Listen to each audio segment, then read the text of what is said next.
In today's video, I'm going to teach you how to categorize an expense so it's grouped correctly in your reports.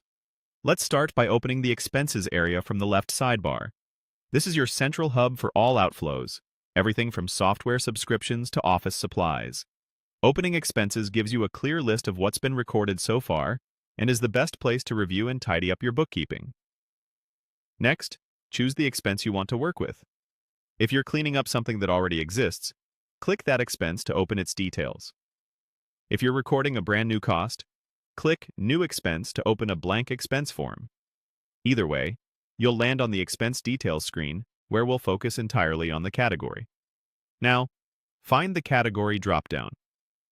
This field tells your accounting system where the expense belongs on your profit and loss and other summary reports. Think of it like filing a receipt into the right folder: travel, software, utilities, meals, or whatever list your chart of accounts provides. If you have a long list, use the search bar in the dropdown to quickly narrow it down by typing a few letters.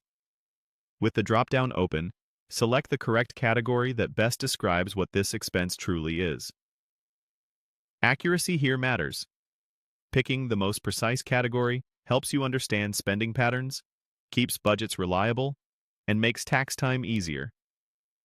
If you're not fully certain, choose the option that most closely matches the nature of the purchase, and consider noting your reasoning in your internal documentation. For recurring transactions, try to be consistent each time so your reports stay clean and comparable month to month. When in doubt, it can help to follow your organization's existing category rules or consult your accounting policy so similar expenses land in the same place.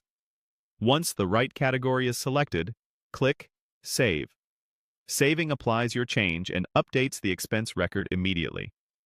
If this was an existing expense, your reports will now reflect the corrected grouping the next time you run or refresh them. If it was a new entry, it will be filed correctly from the start. That's all there is to it. Open Expenses, choose the expense, or create a new one, locate the category dropdown, pick the right category, and save. By taking a few extra seconds to categorize carefully, you ensure your expenses roll up to the right buckets, giving you accurate, trustworthy reports and a clearer picture of where your money is going.